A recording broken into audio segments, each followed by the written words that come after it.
সিধু, কি রোজ একই লাল সোয়েটার পরে অনুষ্ঠানে যাচ্ছিস, ভালো লাগে? না। হ্যাঁ, তো এইটা তোমার জন্য কিনেছিলাম। তো এইটা আমার এই যে হাতের কাছে একটু বলো। দেখলাম খোলা, তো এটা আর পাল্টাতে হবে। তো এইটা ছোট ভাইয়ের জন্য নিয়েছিলাম, তো ছোট ভাইয়ের আর দিচ্ছি না, এটা তোমাকে আজ পরিয়ে নিয়ে যাব, আর ওইটা আবার পাল্টিয়ে নিয়ে আসবো। রাখো, দাঁড়াও।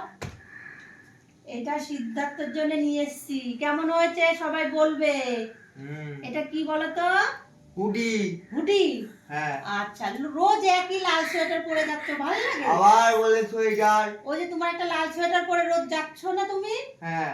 ওই একই জিনিস রোজ পরলে ভালো লাগে? ও ও ওইটা সোয়েটার আর এই এটা হুডি। হ্যাঁ হ্যাঁ। আচ্ছা, তাই সিদ্ধার্থের জন্য এইটা আবার কিনে নিয়ে এসেছিলাম। এটা অ্যাকচুয়ালি ছোটটার জন্য নিয়ে এসেছিলাম, তো ওইটা যেহেতু একটু রিজেক্ট বেরিয়েছে, হ্যাঁ যাই হোক, তাই ওটা আবার পাল্টাতে হবে।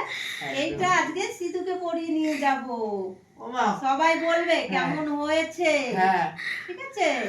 কখন যাবো? 7:30 বাজে। ও দেরি আছে, যাওয়া বাবা।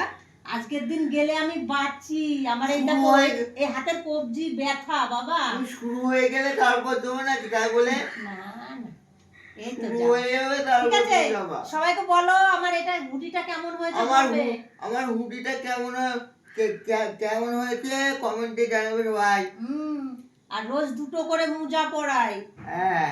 ভিতরে সোয়েটার পরাবো, তারপর আবার এটা পরাবো, ঠিক আছে? আচ্ছা।